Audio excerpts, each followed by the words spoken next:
जय हिंद स्टूडेंट्स। आज हम बात कर रहे हैं वीडियो में मूल अधिकार कौन कौन से हैं, फंडामेंटल राइट्स का मीनिंग क्या है। सबसे पहले है कि व्यक्ति के ऐसे अधिकार जो उसके जीवन के लिए मौलिक और अनिवार्य होने के कारण किसके द्वारा प्रदान किए जाते हैं, कॉन्स्टिट्यूशन के द्वारा। और किसे प्रदान किए जाते हैं, वहाँ के सिटीजन्स को।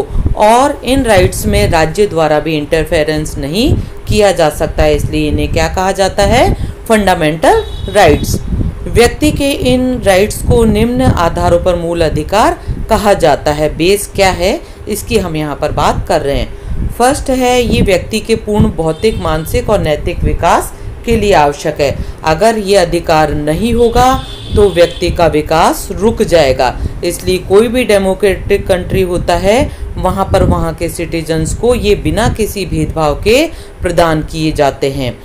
सेकंड है, इन्हें देश की मूल विधि या संविधान में स्थान दिया जाता है। इसका तात्पर्य होता है ये सर्वोपरि स्थान रखते हैं। थर्ड है, जो मूल अधिकार होते हैं उनका उल्लंघन नहीं किया जा सकता, चाहे वहाँ के लेजिस्लेचर हो, एग्जीक्यूटिव हो या जुडिशरी हो, कोई भी इनका अतिक्रमण नहीं करता है। फोर्थ है, जो फंडामेंटल राइट्स होते हैं ये न्याय योग्य होते हैं। न्याय योग्य का तात्पर्य है कि अगर इनका उल्लंघन किया जाता है, स्टेट के द्वारा इन्हें छीना जाता है, तो जुडिशरी इनमें इंटरफेरेंस कर सकती है। मूल अधिकारों की व्यवस्था भारतीय संविधान की सर्वाधिक प्रमुख व्यवस्थाओं में से सबसे इम्पोर्टेंट व्यवस्था है, सबसे अच्छी व्यवस्था है। अब बात करते हैं कि फंडामेंटल राइट्स है वो संविधान द्वारा प्रदत्त किए गए हैं और कौन कौन से हैं। जो मूल संविधान था उसमें फंडामेंटल राइट्स कितने थे, 7। लेकिन जो अमेंडमेंट हुआ है 44, कब हुआ था ये अमेंडमेंट, 1979 में। इसमें जो राइट टू प्रॉपर्टी थी उसको हटा दिया गया और वर्तमान में जो फंडामेंटल राइट्स बचे हैं वो कितने बचे हैं, 6 ही बचे हैं। 7वां कौन सा हटाया गया है, राइट टू प्रॉपर्टी हटाकर इसे कहाँ डाला गया है, आर्टिकल 300 में इसको डाला गया है। और 300 में डालने के बाद राइट टू प्रॉपर्टी क्या बन गया है, एक कानूनी अधिकार बन गया है। इसका मतलब है इसे मूल अधिकारों में से हटाया गया और कानूनी अधिकारों में इसे जोड़ा गया। नेक्स्ट है कि वर्तमान में जो मूल अधिकार हैं वो कौन कौन से हैं। फर्स्ट तो है इक्विलिटी का फंडामेंटल राइट्स है, दूसरा लिबर्टी का है, इसके बाद में शोषण के विरुद्ध धार्मिक स्वतंत्रता, फिफ्थ है संस्कृति और शिक्षा का, और सिक्स्थ है संवैधानिक उपचारों का अधिकार, जिसे सबसे इम्पोर्टेंट मूल अधिकार माना जाता है। इसे इसलिए कहा जाता है कि अगर इन पांचों की प्राप्ति नहीं होती है तो हम इस छठे के पास जाकर इन पांचों को प्राप्त कर सकते हैं। इस प्रकार से ये 6 मूल अधिकार वर्तमान में है। अब हम बात करते हैं सबसे पहला फंडामेंटल राइट्स कौन सा है, राइट टू इक्वलिटी की है, जिसमें कि आर्टिकल आते हैं 14 to 18। जब हम फंडामेंटल राइट्स की बात करते हैं तो इसके लिए भाग आता है 3। भाग 3 में फंडामेंटल राइट्स है, भाग 4 में नीति निर्देशक तत्वों का उल्लेख किया गया है, और टोटल हमारे इंडियन कॉन्स्टिट्यूशन में 22 पार्ट्स है, 22 भाग है। यहाँ पर हम बात कर रहे हैं केवल भाग 3 की। इस भाग 3 में आर्टिकल 12 से लेकर आर्टिकल 35 अनुच्छेद 12 से 35 तक इंक्लूड हैं। सबसे पहले है right to equality, article 14 to 18। समानता का जो अधिकार है वो डेमोक्रेसी का मेन है। अतः भारतीय जो कॉन्स्टिट्यूशन है उसमें सभी सिटीजन्स को कानून के समक्ष समानता, नौकरियों में समानता, सामाजिक समानता इत्यादि प्रदान की गई है।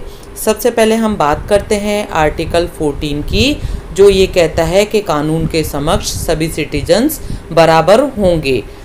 आर्टिकल 14 में ये लिखा गया है कि भारत के राज्य क्षेत्र में राज्य किसी भी व्यक्ति को कानून के समक्ष समान मानेगा और उन्हें संरक्षण से वंचित नहीं करेगा।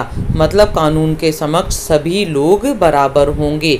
इसमें भी कुछ अपवाद दिए गए हैं जिसमें जम्मू कश्मीर इत्यादि है।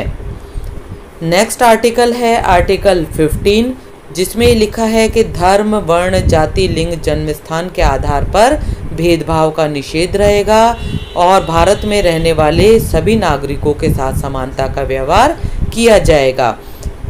सब नागरिकों के साथ दुकानों, होटलों, सार्वजनिक स्थानों, कुओं, तालाबों, स्नान गृहों, सड़कों आदि के प्रयोग में किसी प्रकार का भेदभाव नहीं किया जाएगा। नेक्स्ट है आर्टिकल 16, जिसमें राज्य के अधीन नौकरियों में समानता की बात कही गई है। दूसरे शब्दों में हम इसे अवसरों की समानता भी कहते हैं। इसका तात्पर्य है कि सभी धर्मों, वर्णों, जातियों, महिला, पुरुष सभी को नौकरियों में समान अवसर प्राप्त होंगे, लेकिन जो आरक्षण की व्यवस्था है वो इसका अपवाद कहलाती है। इसलिए प्रत्येक आर्टिकल में कुछ ना कुछ अपवाद निहित है।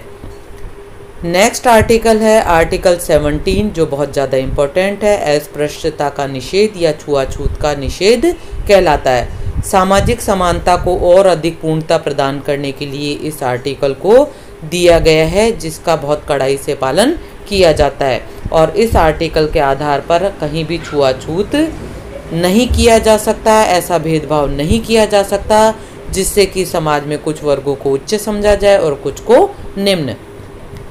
नेक्स्ट आर्टिकल समानता में आता है वो है आर्टिकल 18, जिसमें उपाधियों का निषेध किया गया है। ब्रिटिश शासनकाल में जो उपाधियां दी जाती थी वो संपत्ति के आधार पर दी जाती थी, जिसमें सर, लॉर्ड इत्यादि उपाधियां शामिल है। लेकिन वर्तमान में उपाधियां नहीं दी जाती है, इसलिए उपाधियों का निषेध संविधान में घोषित किया गया है। बाद में इन उपाधियों को वापस दिया जाने लगा और फिर वापस से इनको मना किया गया।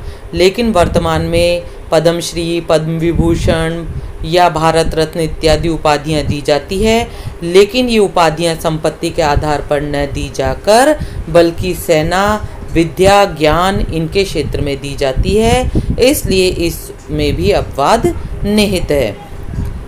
नेक्स्ट जो मूल अधिकार है वो है स्वतंत्रता का मूल अधिकार, जिसमें आर्टिकल 19 to 22 इंक्लूड है। अनुच्छेद 19 से 22 तक स्वतंत्रता के अधिकार की बात करते हैं।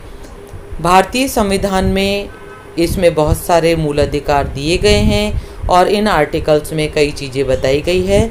सबसे पहले हम बात कर रहे हैं आर्टिकल 19 की। आर्टिकल 19 द्वारा नागरिकों को मूल संविधान में 7 स्वतंत्रताएं प्रदान की गई है, लेकिन आप वापस से ध्यान रखेंगे इसमें से एक स्वतंत्रता कौन सी वाली, प्रॉपर्टी वाली जो स्वतंत्रता है उसको हटा दिया गया है और उसे कानूनी स्वतंत्रता दी गई है। उधर तो मूल अधिकारों में से एक मूल अधिकार संपत्ति का और इधर स्वतंत्रताओं में से 7 में से एक हटा दी गई है और वर्तमान में केवल नागरिकों को 6 स्वतंत्रताएं ही प्राप्त है। ये कौन कौन सी है? विचार और अभिव्यक्ति की स्वतंत्रता है कि भारत के सभी नागरिकों को अपने विचार प्रकट करने की स्वतंत्रता दी गई है, उसमें किसी भी प्रकार की रोक नहीं लगाई जा सकती है। इस विचार और अभिव्यक्ति की स्वतंत्रता के अलावा भी अन्य स्वतंत्रताओं में प्रेस की स्वतंत्रता है, कहीं भी आने जाने की स्वतंत्रता है, किसी भी प्रकार का बिजनेस करने की, जिसमें कि किसी भी प्रकार के बिजनेस से तात्पर्य है कि कोई ऐसा बिजनेस न हो जो राज्य की गतिविधियों के विरोध में हो। इसके अलावा समुदाय, शांतिपूर्ण कोई सम्मेलन करने की, संघ की, ये सभी स्वतंत्रताएं यहाँ पर प्रदान की गई है। आर्टिकल 20 कहता है अपराध की दोष सिद्धि के विषय में संरक्षण। आर्टिकल 20 ये कहता है कि किसी भी व्यक्ति को उस समय तक अपराधी नहीं ठहराया जा सकता जब तक कि उसने अपराध के समय में लागू किसी कानून का उल्लंघन नहीं किया गया हो, जैसा कि 1919 में रोलेट एक्ट में किया गया था। अपील, दलील, वकील का अंत, तो उस व्यवस्था का विरोध करने के लिए आर्टिकल 20 है।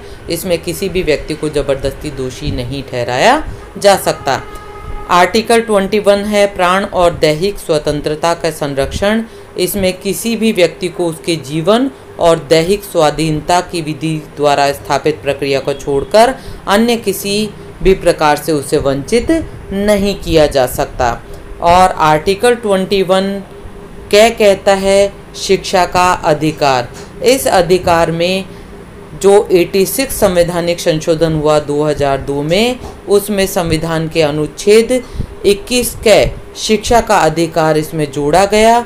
और इस अनुच्छेद में क्या निहित है कि राज्य द्वारा 6 से 14 वर्ष तक की आयु के सभी बालक बालिकाओं को कानून द्वारा निर्धारित प्रक्रिया के अनुसार निःशुल्क और अनिवार्य शिक्षा प्रदान की जाएगी। ये आर्टिकल बहुत ज़्यादा इम्पोर्टेंट है, जो अक्सर पूछा जाता है। इस प्रकार से शिक्षा का अधिकार भी नागरिकों को यहाँ पर प्राप्त हुआ है। नेक्स्ट आर्टिकल है आर्टिकल 22 है, अनुच्छेद 22 है, जो बंदीकरण की अवस्था में संरक्षण प्रदान करता है।